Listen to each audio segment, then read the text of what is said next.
میری 5 بیٹیاں تھیں۔ اس سال چھوٹی بیٹی پیدا ہوئی تو میں نے اسے ایک بے اولاد جوڑے کو بیچ دیا اور خود دوسرے شہر چلی گئی۔ 20 سال بعد بیٹی کی یاد آئی کہ جوان ہو کر کیسی لگتی ہوگی۔ تب میں فقیرنی بن کر بیٹی سے ملنے آ گئی اور اسی بنگلے پر پہنچ گئی جہاں میں نے بیٹی کو لاکھوں روپے میں بیچا تھا۔ میں مسکراتی ہوئی بنگلے کے اندر داخل ہو گئی، مگر سامنے بیٹھی عورت کو دیکھ کر میرا تو دماغ چکرا گیا، کیونکہ آج کئی سال بعد میں اپنی بیٹی سے ملنے اس حویلی پر آئی تھی جسے میں ہمیشہ ہمیشہ کے لیے خیر باد کہہ گئی تھی۔ مجھے تو لگتا تھا کہ یہ حویلی آج بھی پہلے کی طرح شان و شوکت سے کھڑی ہوگی، مگر اس کی خستہ حالت دیکھ کر دل کو بہت دکھ ہوا تھا۔ سب سے پہلے مجھے اپنی اس بیٹی کا خیال آیا تھا جس کا نام بھی میں نہ رکھ سکی تھی اور اس مالکن کی جھولی میں ڈال گئی تھی۔ گیٹ کے پاس پہنچی تو یہ دیکھ کر دنگ رہ گئی کہ گیٹ پر بڑا سا تالا لگا تھا۔ ایسے منظر تو میں نے کبھی خواب میں بھی نہیں سوچا تھا۔ میں رونے لگی تھی۔ پہلے خیال میرے ذہن میں یہی آیا تھا، کیا اب میں دوبارہ اپنی بچی سے کبھی مل نہیں پاؤں گی؟ میں رو رہی تھی جب محلے کا ہی ایک مرد میری جانب بڑھا تھا۔ وہ مجھے پہچان چکا تھا۔ کہتا تھا، ممتاز، تم اتنے سالوں بعد یہاں کیسے آئی ہو؟ میں یہ نہ بتا سکی کہ میں اپنی بچی سے ملنے کے لیے آئی ہوں۔ میں نے کہا کہ بیگم صاحبہ کی یاد آ رہی تھی، سوچا ان سے جا کر مل آؤں، مگر یہاں تو بڑا سا تالا لگا ہے۔ کیا یہ لوگ گھر چھوڑ کر چلے گئے ہیں؟ انہوں نے کہیں اور گھر بنا لیا ہے کیا؟ اس آدمی نے نفی میں سر ہلایا تھا۔ وہ کہنے لگا تھا، نہیں نہیں، وہ کہیں بھی نہیں گئے، جہنمی لوگ اسی گھر میں رہ رہے ہیں۔ میں اس کی بات سن کر حیران ہوئی اور بولی، آپ یہ کیا کہہ رہے ہو؟ وہ آدمی بولا، اچھا ہوا ممتاز تم اس گھر کا کام چھوڑ کر چلی گئی تھی، نہیں تو تم بھی آج ان کے ساتھ جرم کی پوری شریک ہوتی۔ میں بولی، کیسا جرم اور کیسا گناہ؟ اس نے کانوں پر ہاتھ لگایا تھا اور بولا، میں اپنے منہ سے بتاتے ہوئے ڈرتا ہوں، میرے گھر میں بھی عورتیں ہیں، ایسی بات منہ سے نکالتے ہوئے بھی اللہ سے ڈر لگتا ہے۔ میں نے محلے والوں سے بات کی ہے، ہم اس گندے کو اس محلے سے ہمیشہ کے لیے صاف کر دیں گے۔ ان کی غلط حرکتیں دیکھ کر ہماری بچیوں کے ذہنوں پر غلط اثر پڑتا ہے۔ وہ ہم سے اس گھر کے بارے میں سوال کرتی ہیں تو سر شرم سے جھک جاتا ہے۔ ابھی کچھ ہی دیر میں محلے کے تمام معزز افراد یہاں پر جمع ہو جائیں گے اور اس گھر کو ہمیشہ ہمیشہ کے لیے گندگی سے صاف کروا لیں۔ وہ مرد کوئی اور نہیں بلکہ میرے مالک کا ہمسایہ تھا۔ ہم سب اسے اعجاز صاحب کہہ کر پکارتے تھے۔ میں بولی، اعجاز صاحب، آپ کی تو ساری زندگی یہیں پر گزری ہے، آپ تو بیگم صاحبہ کو جانتے ہیں کتنی شریف ہیں وہ، اب آپ یہ سب کہہ رہے ہیں؟ اس سے پہلے کہ وہ مجھے کوئی جواب دیتا، ہمیں کچھ مردوں کی بولنے کی آوازیں آنے لگی۔ میں نے پیچھے مڑ کر دیکھا تو جھوک در جھوک لوگ اسی گھر کے پاس آ کر جمع ہو رہے تھے۔ آج بہت بڑا فیصلہ ہونے والا تھا۔ ہر کسی کے لبوں پر یہی بات تھی کہ آج اس محلے کا گنج ہمیشہ ہمیشہ کے لیے صاف ہو جائے گا، یہ گناہگار لوگ یہاں سے چلے جائیں گے، نہیں تو ہمارے محلے پر ایسا عذاب نازل ہوگا کہ ہم سب غرق ہو جائیں گے۔ وہ سب لوگ غصے کا شکار تھے، مگر اس وقت میری حالت بہت بری ہو رہی تھی۔ میرا پورا جسم لرز رہا تھا، میری آنکھوں کے سامنے آنسو گر رہے تھے، میری نظروں کے سامنے میری ننھی سی بچی کا چہرہ گھوم رہا تھا جو فقط چند گھنٹوں کی تھی۔ میں نے اسے اپنے وجود سے جدا کر کے مالکن کی گود میں ڈال دیا تھا۔ کیا میں نے اس گناہوں کے دلدل میں پھینک دیا تھا؟ محلے کی مسجد کے امام صاحب آگے بڑھے تھے اور انہوں نے گھر کا دروازہ بجانا شروع کر دیا تھا۔ پھر انہوں نے بلند آواز میں کہا کہ سرفراز صاحب آ کر یہ دروازہ کھولیں، آپ کے خلاف محلے والوں کی کچھ شکایتیں ہیں، وہ آ کر دور کر دیں، نہیں تو آپ یہ گھر چھوڑ کر چلے جائیں۔ پیچھے سے ایک آدمی بولا، نہیں نہیں امام صاحب، ہم اس آدمی کو ایسے ہی اس محلے سے جانے نہیں دیں گے۔ بلکہ انہوں نے بلند آواز میں کہا کہ سرفراز صاحب اگر یہ دروازہ کھولیں، آپ کے خلاف محلے والوں کو کچھ شکایتیں ہیں، وہ آ کر دور کر دیں، نہیں تو آپ یہ گھر چھوڑ کے چلے جائیں۔ پیچھے سے ایک آدمی بولا، نہیں نہیں امام صاحب، ہم اس آدمی کو ایسے ہی محلے سے جانے نہیں دیں گے، بلکہ اس کو عبرت کا نشانہ بنا دیں گے اور گھر والوں کو پتھروں کے ساتھ سنگسار کر دیں گے، تاکہ آج کے بعد کوئی اس طرح کا گناہ اور جرم کرنے کا سوچ بھی نہ پائے۔ امام صاحب نے کہا کہ چپ کر جاؤ، اگر تم لوگ مجھے یہاں پر بڑا بنا کر لائے ہو تو مجھے ہی معاملہ دیکھنے دو۔ میں دل ہی دل میں دعائیں کرتی جا رہی تھی کہ یا اللہ میری بچی اس گھر میں محفوظ ہو۔ بڑی دیر تک امام صاحب دروازہ کھٹکاتے رہے تھے، مگر گھر سے کسی نے دروازہ کھولنے کی زحمت نہ کی تھی۔ تبھی کچھ نوجوان آگے بڑھے تھے، انہوں نے امام صاحب کی جانب اجازت طلب نظروں سے دیکھا۔ مولوی صاحب نے سر اس بات میں ہلا دیا تھا۔ تو دو لڑکے دیوار پھلانگ کر گھر میں داخل ہو گئے تھے اور پھر انہوں نے گیٹ کے ساتھ ملحق چھوٹا سا دروازہ کھول دیا تھا۔ امام صاحب آگے بڑھ گئے تھے، ابھی وہ بھی لوگ اندر کی جانب داخل ہونے لگے تھے، مگر میں نے سب کو دھکا دے کر پیچھے کر دیا تھا اور خود اندر کی جانب بھاگ گئی تھی۔ بھاگتے بھاگتے لاؤنج میں آ گئی تھی۔ جیسے ہی میری نظر میری بچی پر پڑی تو میں زمین پر گر پڑی تھی۔ میرے آنکھوں سے آنسو بہنے لگے تھے۔ میں چلا کر بولی، اتنا بڑا گناہ، اتنی بڑی زیادتی! تبھی سب لوگ بھی گھر کے اندر داخل ہو گئے تھے، جبکہ میری بچی بھاگ کر میں امید سے تھی۔ میں نے اوپر تلے 5 بیٹیاں پیدا کی تھیں۔ بچوں کی پیدائش میں وقفہ نہ ہونے کی وجہ سے میری حالت بہت خراب ہو گئی تھی۔ گھر میں خوراک کی بھی قلت تھی، 2 وقت کی روٹی تو آرام سے کھانا نصیب نہیں ہوتی تھی۔ میں ماں تھی،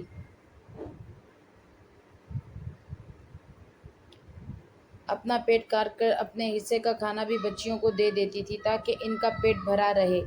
میں اٹھنے بیٹھنے سے بھی پریشان تھی۔ میری ساس کو تو میری فکر ہی نہیں تھی، وہ ہر وقت مجھے طعنے دیا کرتی تھی، کہنے لگی جب سے یہ سبز قدموں والی لڑکی ہمارے گھر میں آئی ہے سارا رزق چاٹ گئی ہے، اور پھر انہوں نے 5 منحوس بیٹیاں بھی جن دی ہیں، میرا تنہا بیٹا ان ڈائنوں کو کیسے پالے گا؟ یہ سب باتیں سن کر میرا دل کانپ کر رہ جاتا تھا، مگر میری ساس اتنے میں ہی بس نہیں کرتی تھی۔ وہ آگے سے کہتی، اگر اس بار بھی تم نے بیٹی جنی تو میں تمہیں طلاق دلوا دوں گی، اپنے بچے کی شادی کہیں اور کروا دوں گی۔ مجھے نہیں چاہیے بیٹیوں اس کا بوجھ، اللہ میرے بیٹے کو ایک بیٹا دے دے جو میرے بیٹے کا سہارا بنے اور اس کے ساتھ مل کر روزی کمائے۔ پہل تو جب میری ساس میرے ساتھ لڑتی تھی تو میرا شوہر بہت اعتراض کرتا تھا۔ وہ اپنی امی سے کہتا تھا کہ خدارا آپ ایسی باتیں نہ کیا کریں، ممتاز میری بیوی ہے اور اس کا خیال رکھنا میری ذمہ داری ہے۔ پہلے 2 بیٹیاں ہوئی تھیں تو بھی میرا شوہر اچھا تھا، تیسری بیٹی کی دفعہ میرا شوہر خاموش سا تھا، مگر انہوں نے کوئی بری بات منہ سے نہ نکالی تھی۔ چوتھی بیٹی کی باری میرے شوہر نے اداسی سے میری جانب دیکھا اور کہنے لگا، کاش اس بار بیٹا ہو جاتا تو امی ہمیں تنگ نہ کرتی۔ میں اس کی باتیں سن کر سرد آہ بھر کر رہ گئی تھی، مگر جب 5ویں بیٹی پیدا ہوئی تو میرے شوہر کے ماتھے پر بھی بل پڑ گئے تھے۔ وہ کہنے لگا کہ میں تنہا کمانے والا ہوں اور میری ملازمت بھی اتنی اچھی نہیں ہے، میں دہاڑی دار مزدور ہوں، ایک دن کام مل گیا تو 2 دن کام کی تلاش میں پھرتا رہتا ہوں، میں اتنی بچیوں کا بوجھ کیسے برداشت کروں گا؟ اب کی بار جب میں حاملہ ہوئی تو میرا شوہر میرا حال چال تک نہ پوچھتا تھا، اسے مجھ سے کوئی سروکار نہیں تھا۔ پہل تو وہ مجھ سے بہت پیار کرتا تھا، مگر جو ہماری شادی کو عرصہ گزرتا گیا میرا شوہر مجھ سے دور ہوتا گیا تھا۔ آج میری طبیعت بہت خراب تھی تو میں نے اپنے شوہر کا ہاتھ پکڑ لیا اور روتے ہوئے کہا، احسن تو ایسے کرتا ہے جیسے مجھے کبھی دیکھا ہی نہیں ہے، کیا میں تمہاری بیوی نہیں ہوں؟ کیا میں تمہارے بچے کی ماں بننے والی نہیں ہوں؟ میری ذمہ داری تم پر ہے، پھر تم ایسا کیوں کرتے ہو؟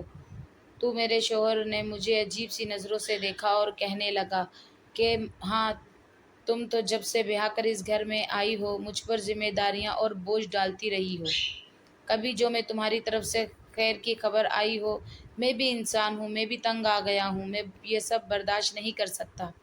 اس کی بات سن کر تو میرے حوصلے بالکل پست ہو گئے تھے۔ میں بولی، کیا برداشت نہیں کر سکتے؟ بچیوں کی پیدائش، اس میں میرا کوئی قصور نہیں ہے، تو اللہ کی دین ہے۔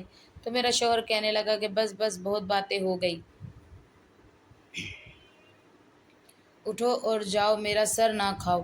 اب میرے شوہر کو نہ تو میری فکر تھی اور نہ ہی بچیوں کی، وہ خود تو باہر سے پیٹ بھر کر کے کھا آتا، جبکہ اس کی ماں کے لیے اس کی شادی شدہ بہن کھانا دے جاتی تھی، وہ بھی اسی محلے میں رہتی تھی، پیچھے بھوکی رہ جاتی تھی میں اور میری بیٹیاں۔ میں نے محلے میں ایک عورت سے کہا کہ اگر تمہاری نظر میں کوئی ایسا گھر ہو جس میں ملازمہ کی ضرورت ہو تو وہاں مجھے لگوا دینا، میرے گھر کے حالات اچھے نہیں ہیں۔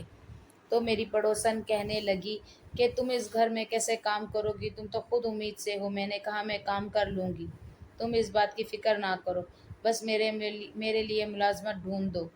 میری پڑوسن نے حامی بھر لی تھی اور پھر اگلے ہی ہفتے وہ سچ میں میرے لیے کام ڈھونڈ لائی تھی۔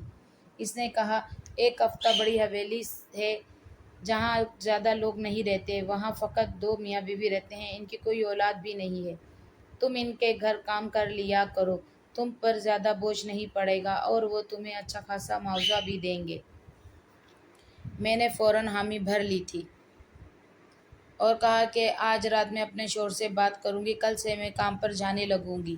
میری پڑوسن نے کہا ٹھیک ہے، کل میں تمہیں اپنے گھر اپنے ساتھ لے چلوں گی اور تمہیں مالکن سے ملوا دوں گی۔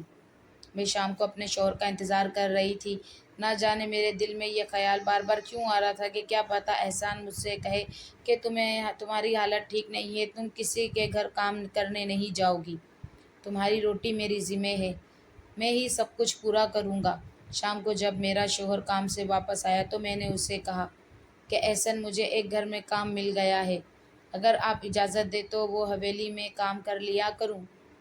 احسن نے میری جانب عجیب سی نظروں سے دیکھا تھا اور کہنے لگا کیسا کام ہے؟ میں نے کہا صفائی ستھرائی کا اور کھانے پکانے کا۔ احسن کہنے لگا شکر ہے کہ مجھے تم سے آج کوئی اچھی خبر آئی ہے،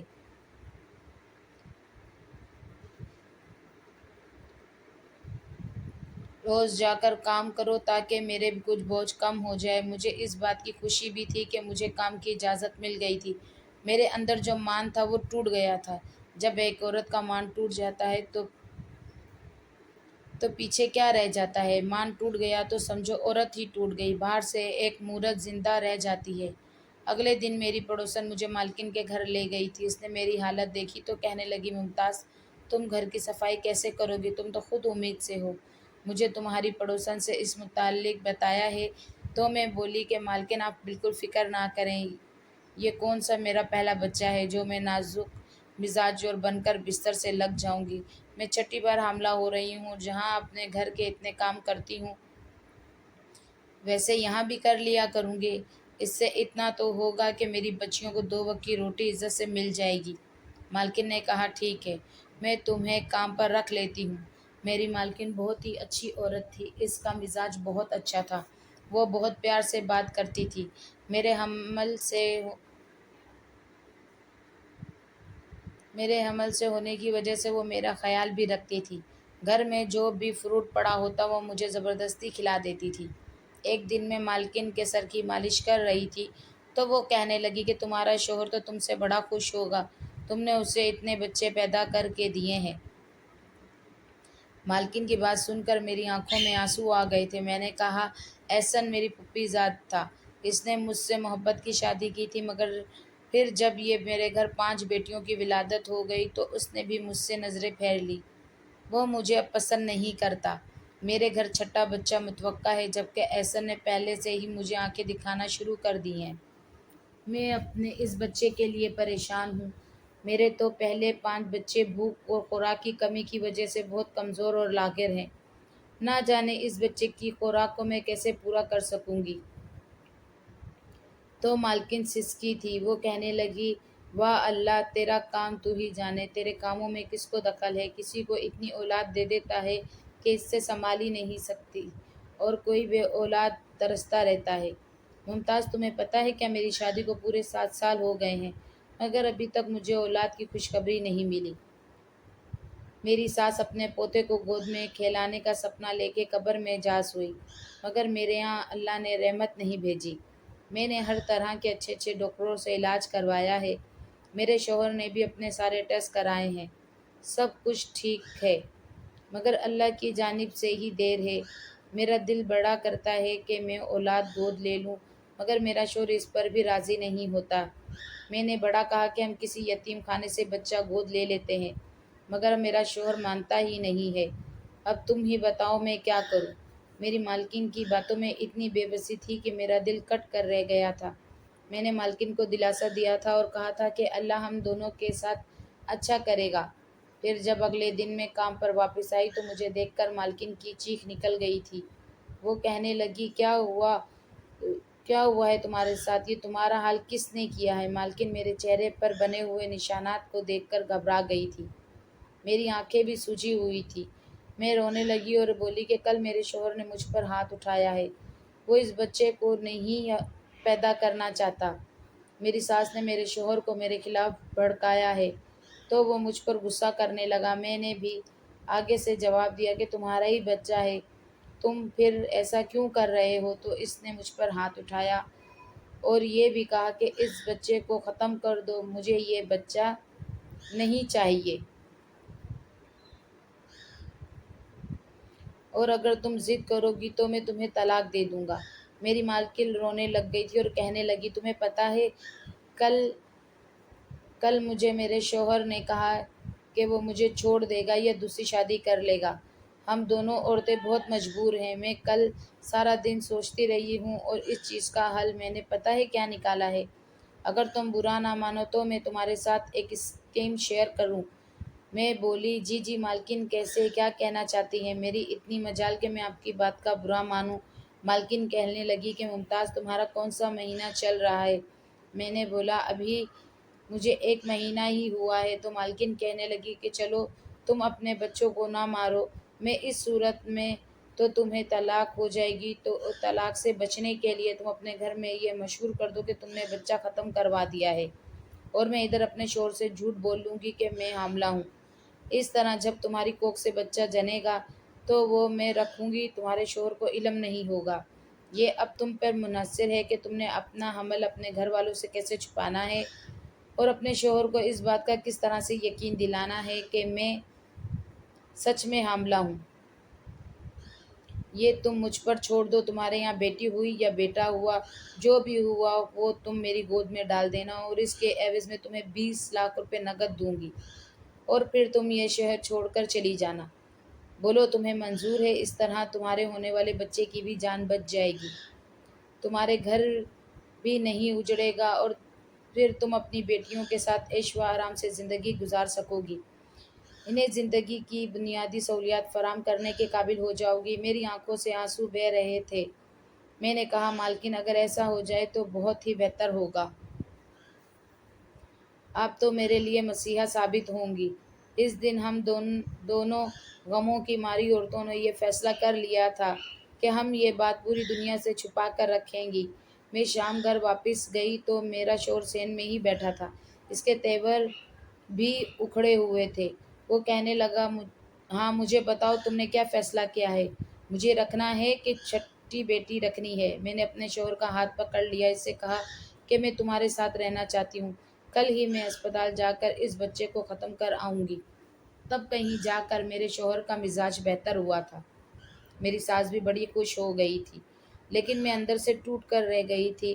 اب جب بھی میں کام پر جاتی تو میری مالکن مجھے کام نہ کرنے دیتی، بلکہ سارا دن کہتی کہ تم آرام کرو، کیونکہ تمہاری کوکھ میں میری اپنی امانت پل رہی ہے، اور پھر زبردستی مجھے کھانا بھی کھلا دیا کرتی تھی۔ پھل فروٹ تو وہ ہمیشہ کے میرے لیے تیار ہی رکھتی تھی۔ مالکن نے گھر میں ایک اور ملازمہ رکھ لی تھی جو کام کاج کرتی اور مجھے آرام دیا جاتا۔ مہینے کے آخر میں مالکن میرے ہاتھوں پر تنخواہ بھی رکھ دیا کرتی تھی۔ یہ 9 ماہ بڑے اچھے گزر گئے تھے۔ مجھے میرے کسی بھی عمل کے دوران اتنا آرام نہیں ملا تھا۔ یہ تو مالکن کا بڑا پن تھا کہ وہ میرا اتنا خیال رکھ رہی تھی۔ میری صحت بھی بہت اچھی ہو گئی تھی۔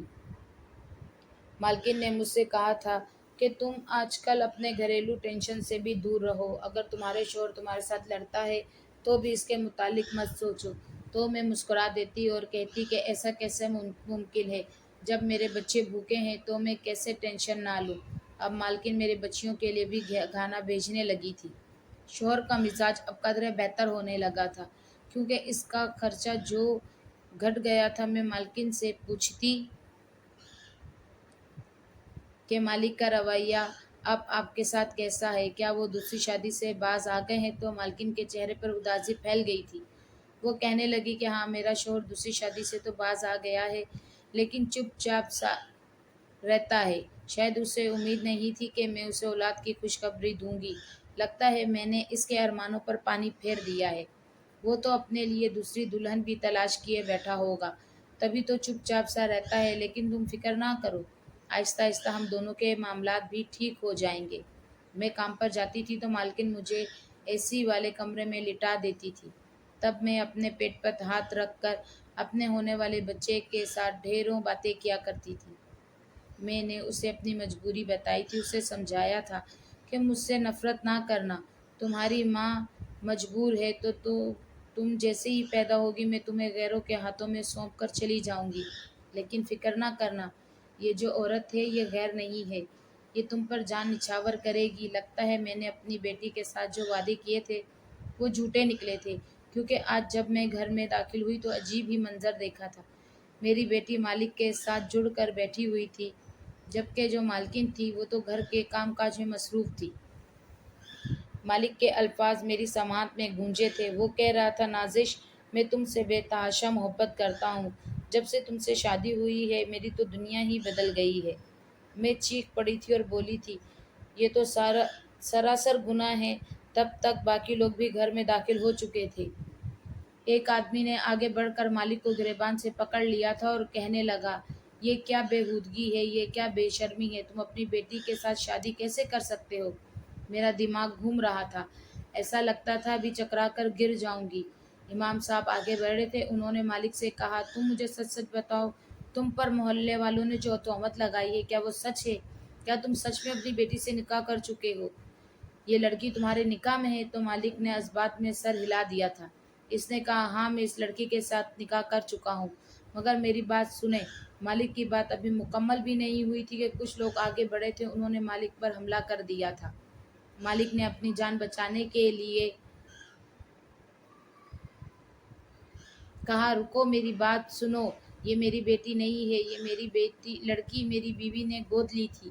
تب امام صاحب کہنے لگا کہ لے پالک بیٹیوں کے ساتھ بھی نکاح جائز نہیں، تو نے یہ کیا کیا ہے، تم نے غلط کیا ہے۔ میں بھی تھر تھر کانپ رہی تھی، جبکہ میری معصوم سی بیٹی بھی سامنے کھڑی گھبرائی سی لگتی تھی۔ مالکن آگے بڑھی اور کہنے لگی کہ امام صاحب آپ میری پوری بات سنیں۔ امام صاحب کہنے لگا، ہاں بیٹی تم بتاؤ کیا سچ ہے اور کیا جھوٹ؟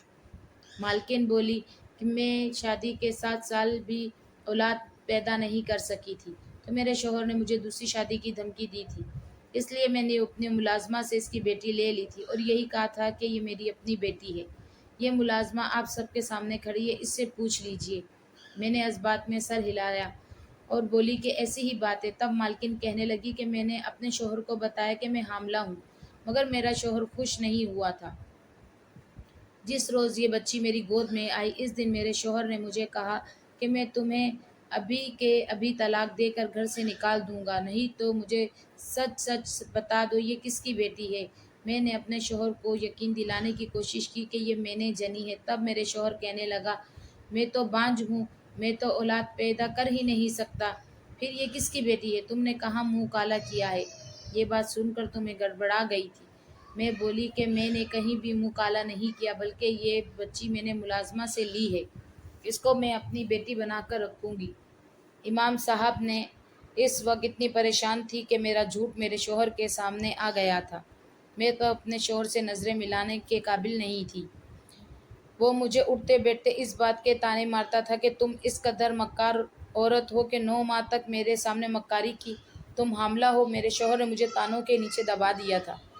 اس نے تو مجھے اس بات کا احساس بھی نہیں ہونے دیا تھا کہ وہ خود بانجھ ہے، اس میں کتنا بڑا عیب ہے، مگر وہ اپنا عیب چھپا لیا کرتا تھا۔ شادی کے بعد اس نے مجھ سے اولاد کا تقاضا کیا تھا، میرا دھیان کسی اور جانب گیا ہی نہیں، اور جب مجھے شوہر کی حقیقت پتہ چل گئی تو اس نے مجھ پر مکاری کا الزام لگا دیا۔ میں خود کو پارسا ثابت کرتی رہی۔ مجھے تو پتہ ہی نہیں تھا کہ میرا شوہر مجھ سے میرے جذبات کے ساتھ کھیل رہا ہے۔ میرے شوہر نے مجھے صاف صاف کہہ دیا تھا کہ وہ اس بچی کو گھر میں نہیں رکھے گا۔ محلے والوں کی نظروں میں تو نازش میری ہی بیٹی تھی اور میرے ہی ساتھ رہتی تھی، مگر ایسا نہیں تھا۔ نازش کے لیے میں نے الگ سا ملازمہ رکھی ہوئی تھی۔ نازش اس کے ساتھ سرونٹ کوارٹر میں رہتی تھی۔ ان سالوں میں کبھی بھی میرے شوہر نے اس لڑکی کو نہ تو دیکھا تھا اور نہ ہی باپ والا رویہ رکھا تھا۔ میں بھی اس بچی کی ماں نہ بن پائی تھی، بس پورے دن میں 1 آدھ گھنٹے کے لیے اس کے پاس چلی جاتی تھی۔ میرا شوہر اب بھی میرے ساتھ بہت برا تھا۔ وہ مجھے دیکھ کر طنزیہ ہنس دیتا اور کہا، میرے ساتھ تم نے نقلی حمل کا ناٹک کیا ہے اور نہ جانے کیا کچھ کرتی رہی ہوگی، نہ جانے میرے ناک تلے کتنے عشق لڑائے ہوں گے۔ میں تو ان باتوں میں ہی الجھ کر رہ گئی تھی، کبھی پلٹ کر سوال کرنے کا خیال ہی نہ آیا۔ یہ جھوٹے انسان تو تم ہو، تم نے میری جوانی رول دی، بانجھ خود تھے اور اولاد مجھ سے مانگتے تھے۔ خیر جب نازش 17 برس کی ہو گئی تو ایک دن وہ میرے پاس آئی تھی، تب میرے شوہر کی نظر اس پر پڑی۔ وہ پورا سال خاموش رہا، کچھ نہ بولا، مگر جب وہ 18 برس کی ہو گئی تو میرے شوہر نے میرے سامنے طلاق کے کاغذات رکھ دیے تھے۔ کہنے لگا طلاق دے دوں گا، نہیں تو میرا نکاح نازش سے کروا دو۔ میرا شوہر جانتا تھا کہ طلاق ایسی چیز ہے جس سے میں بہت دبتی تھی، کیونکہ میرے والدین کا انتقال ہو چکا تھا اور میرے پاس رہنے کے لیے اور کوئی ٹھکانہ نہیں تھا۔ نازش بھی یہ نکاح نہیں کرنا چاہتی تھی، مگر وہ بھی میری طرح مجبور تھی۔ اس کے پاس بھی اور کوئی چارہ نہیں تھا۔ نکاح کے بعد میرے شوہر نے مجھے اس گھر کی ملازمہ بنا دیا اور نازش کو مالکن۔ نہ جانے محلے میں یہ بات کیسے پھیل گئی۔ اچھا ہی ہوا، خیر۔ نازش آگے بڑھ کر کہنے لگی، مجھے اس آدمی سے کھلا چاہیے۔ خیر، امام صاحب نے پولیس کو بلایا اور نازش کی مدیت میں زبردستی کے نکاح کا مقدمہ درج ہو گیا۔ مالک کو پولیس لے گئی اور نازش کو کھلا مل گئی۔ مالکن نے بھی طلاق لے لی تھی اور اپنی جائیداد سمیٹ کر نازش کے ساتھ دوسرے شہر شفٹ ہو گئی تھی، مگر جانے سے پہلے مجھے نازش کو گلے لگانے کا موقع مل گیا تھا۔ میری اس بیٹی کے بدلے اللہ نے میری 5 بیٹیوں کے نصیب کھول دیے تھے۔ مالکن کے حوالے جب میں نے نازش کو کر دیا تو میری زندگی بدل گئی تھی۔ میرا شوہر میرے ساتھ اچھا ہو گیا تھا، میری بیٹیوں کو خوراک ملنے لگی تھی، ان کو میں نے اچھے اداروں سے تعلیم دلوائی تھی۔ احسان نے میرے 20 لاکھ سے بزنس کیا تھا جس میں اسے منافع ہوا تھا۔ اب میری 5 بیٹیاں بیائی گئی تھی، مگر میں سوچتی ہوں کہ نازش نے جو اتنے غم دیکھے اس کا قصوروار کون تھا، میں یا میرا شوہر؟